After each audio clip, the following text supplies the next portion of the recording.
लोक सकाफ़ती वरसे जी प्रचार ऐं सिंधी ॿोलीअ जे बचाव वारे पंध में लोक अदब सिलसिले जे प्रोग्राम आलमी औताक में देसी ऐं परदेसी पिरनि खे सिक भरियो सलाम।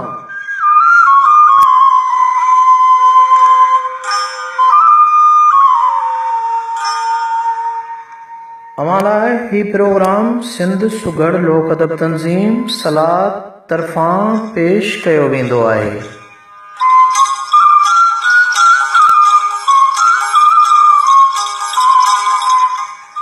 असांजो मक़सदु दुनिया जे ॻोल्हे ते रहंदड़ सिंधियुनि खे हिक लड़ीअ में पोइ हिक शानदार क़ौम खे लोक सकाफ़ती वरसे ऐं ख़ासि करे क़ौमी अदब यानी लोक अदब खे रोशनास कराइणु आहे।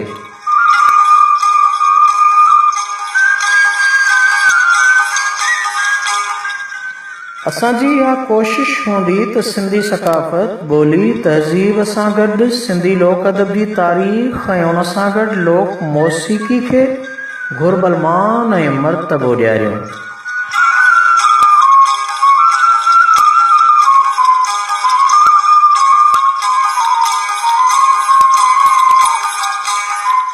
सिंध जेका हज़ारें सालनि खां पंहिंजो वजूद बरक़रार रखण लाइ मुसलसिल जाखोड़ींदी रही आहे, धारियुनि जी अलगार सबबि केतिरनि ई धारियुनि ॿोलियुनि जे हमले सबबि पंहिंजी बुनियादी ॿोलीअ जो निजपणो क़ाइमु रखण लाइ ॿियनि ज़ुबानुनि जो मुक़ाबिलो कंदी रही आहे।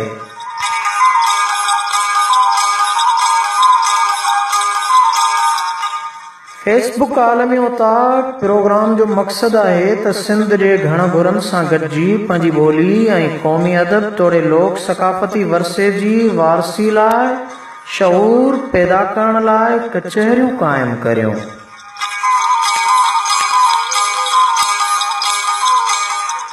तइलीम जे मैदान में पंहिंजूं सलाहियतूं इस्तेमालु कयूं, पंहिंजनि लोक अदब कचहरियुनि खे प्रोग्रामनि वसीले आम कयूं।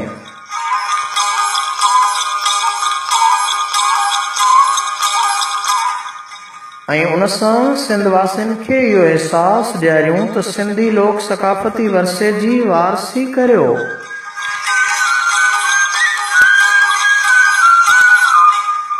सिंध अंदरि अदबी इदारनि तोड़े हुक्मरान तबिके जे लाॻापियल सक़ाफ़त खाते तरफ़ां लोक अदब लतीफ़ियात ऐं ॿोली मुहाफ़िज़ सुगड़नि सां थींदड़ बेवाजिबियुनि ते गहरी नज़र रखूं।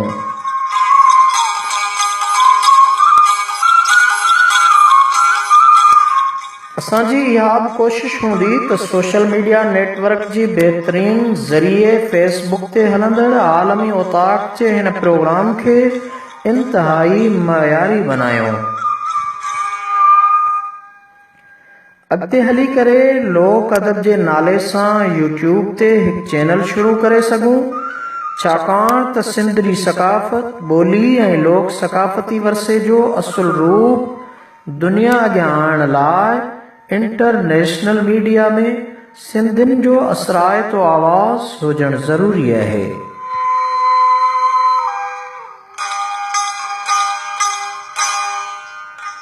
असांजी इहा कोशिश हूंदी त तइलीम जे मैदान में असां का आग भराई करे सघूं, प्राइमरी सतह खां यूनिवर्सिटी ताईं शाह जे रिसाले सां गॾु लोक अदब पढ़ाइण खे लाज़िम सम्झूं।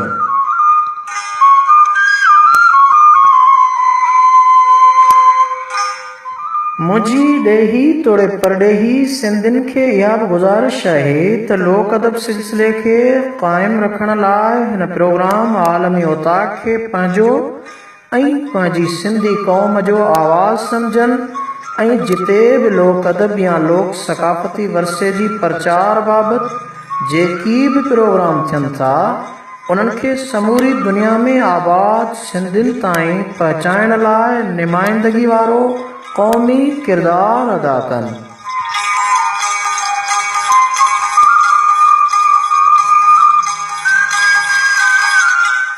आलमी औताक सिंध वासियुनि जो गॾियल आवाज़ आहे, उनखे मज़बूत ऐं सराइतो बणाइण लाइ हर तरह जो सहकार करियो।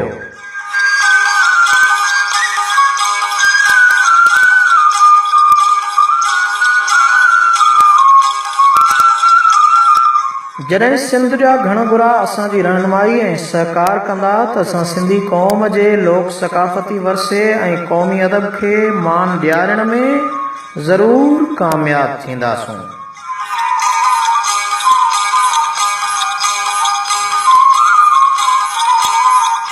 ही गॾियल मिशन आहे जेको असां गॾिजी पूरो करे सघंदासूं।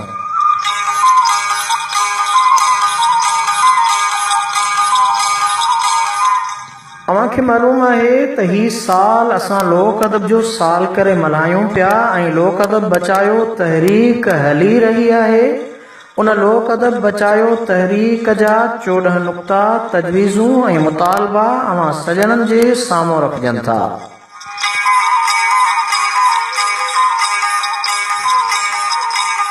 नंबर पहिरियों, सुगड़नि जी वारसी ऐं सिंधी लोक अदब बचाइण लाइ अलॻि इदारो क़ाइमु कयो वञे।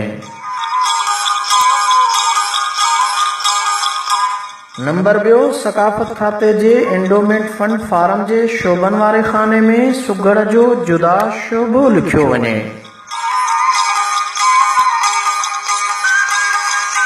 नंबर टियों, सकाफ़त खाते जे एंडोमेंट फंड कमेटी में लोक अदब जे ॼाणूअ सुगड़ खे बि मेंबर तौरु खयो वञे।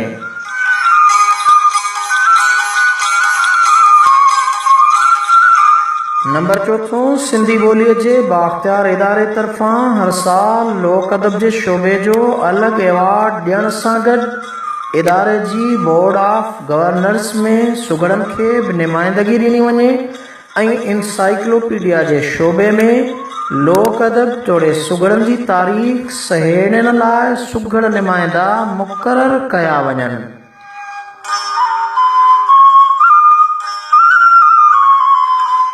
नंबर 5, सिंधी अदबी बोर्ड में लोक अदब स्कीम जी ॿीहर शुरूआत करे बोर्ड जी बोर्ड ऑफ गवर्नर्स कमेटी में सुगड़नि खे बि नुमाइंदगी ॾिनी वञे।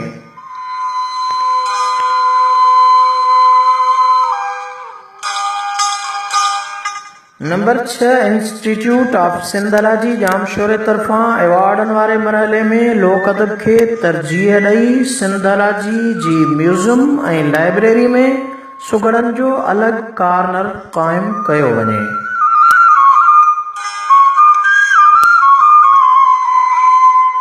Number 7, language authority Sindhology Sindh museum समेत सिंध जे समूरनि सरकारी ऑडिटोरियम हॉलनि जे लोक अदब सरगर्मियुनि लाइ चार्जिस फीस ख़तमु कई वञे।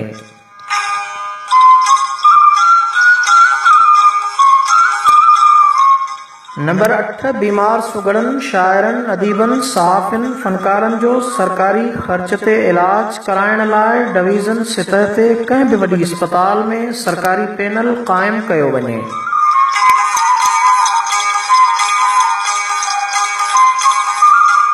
नंबर 9, अकादमी अदबियात पाकिस्तान लोक अदब वर्सा ऐं वफ़ाक़ी सरकार पारां हर साल सिंधी लोक अदब जो अलॻि एवॉर्ड ॾिनो वञे।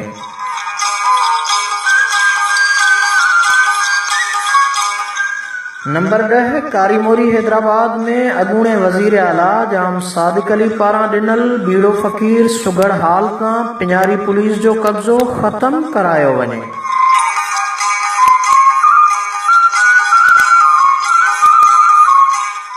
नंबर 11, सरकारी मेलनि में थींदड़ सुगड़ कचहरियुनि जा कन्वीनर कामोरनि या ऑफिसरनि बदिरां सुगड़ मुक़ररु कया वञनि ऐं सरकारी कॉन्फ्रेंस कचहरी में पेश कयल फ़न हर साल किताबी सूरत में छपरायो वञे।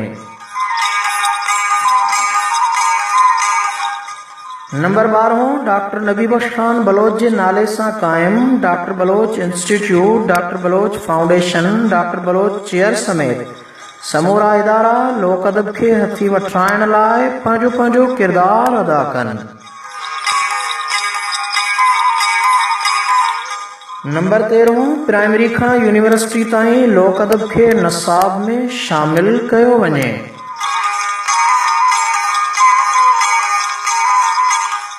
ऐं लोक अदब बचायो तहरीक जो आख़िरी ऐं 14हों मुतालबो प्राइमरी स्कूलनि में लोक अदब पढ़ाइण लाइ सुगड़नि खे उस्ताद मुक़ररु कयो वञे।